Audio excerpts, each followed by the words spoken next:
braves gens. Tout le temps, l'histoire était parsemée d'une multitude d'expressions et de gestes que vous employez encore aujourd'hui, mais sans vraiment connaître leur origine ou leur véritable signification. Eh bien, je vais me faire un plaisir de vous les expliquer. Allez, c'est parti!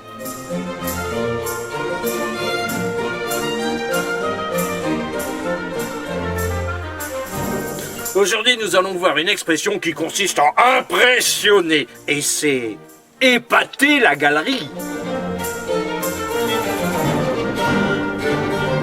De nos jours, vous utilisez cette expression pour dire que quelqu'un cherche à vous impressionner, ou que vous-même vous cherchez à impressionner les autres.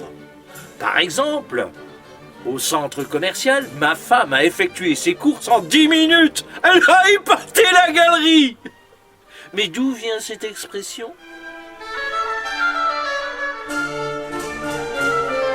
Cette expression nous vient du Moyen-Âge, plus exactement du XVe siècle. À cette époque se pratiquait un sport qui était le jeu de paume, qui est l'ancêtre du tennis. Au début, ce sport se pratiquait à l'extérieur, puis il s'est pratiqué à l'intérieur. C'était un sport de nobles. Il y avait le terrain et en bordure du terrain de jeu se trouvaient les galeries dans lesquelles se plaçaient des spectateurs pour assister au match. Bon nombre de ces spectateurs étaient des dames, si bien que les joueurs, voyant toutes ces dames les admirer, rivaliser d'adresse pour les impressionner, pour épater la galerie. Voilà d'où vient cette expression.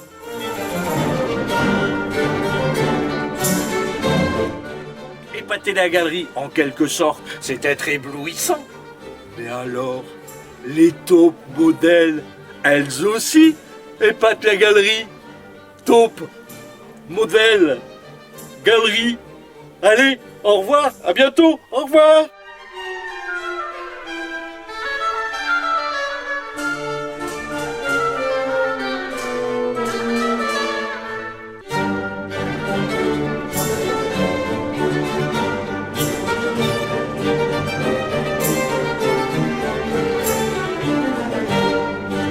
Nous allons voir une expression qui nous met dans une très mauvaise situation. Et c'est être dans de beaux draps.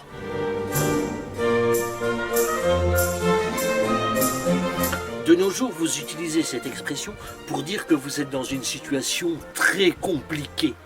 Par exemple, lorsque votre femme vous découvre au lit avec votre maîtresse, eh bien là, on peut dire que vous êtes dans de beaux draps. Mais d'où vient cette expression ?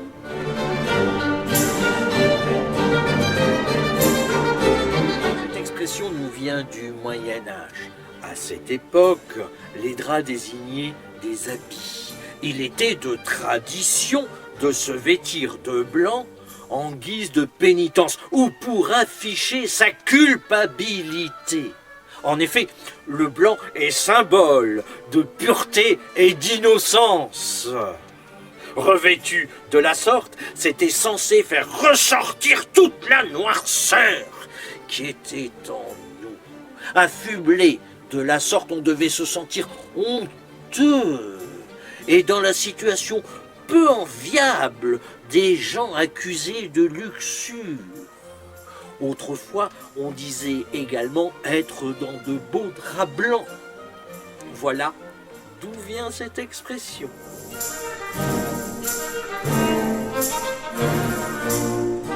Donc, être dans de beaux draps, c'est qu'on n'est pas d'une blancheur irréprochable et que la suite ne va pas être rose.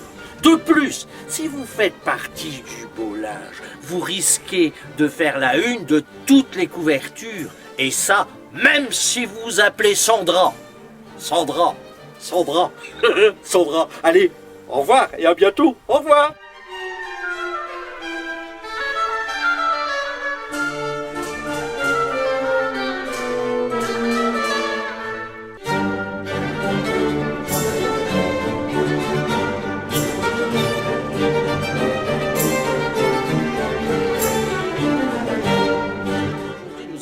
Une expression qui nous parle de complications, de grandes difficultés. Et c'est la croix et la bannière. De nos jours, vous utilisez cette expression pour dire que vous devez effectuer quelque chose de très compliqué, de pénible à faire. Par exemple, d'un côté, il y a les communistes avec leur drapeau rouge, et de l'autre côté, les catholiques avec leur croix. Les faire défiler ensemble, je vous jure, c'est la croix et la bannière. Mais d'où vient cette expression ? Cette expression nous vient du Moyen-Âge, plus précisément du XVe siècle. À cette époque, la religion était omniprésente dans toutes les activités et à tous les niveaux de la société. La croix, qui représentait celle du Christ, était bien évidemment mise en tête de toutes les processions. Derrière elle venaient les groupes avec leurs bannières, leurs étendards si vous préférez. Et c'était là que ça se compliquait. Car tout le monde voulait être en premier derrière la croix pour arborer fièrement sa bannière. Il fallait être un très fin diplomate pour arriver à structurer la procession. C'était un véritable casse-tête, c'était la croix et la bannière. Voilà d'où vient cette expression.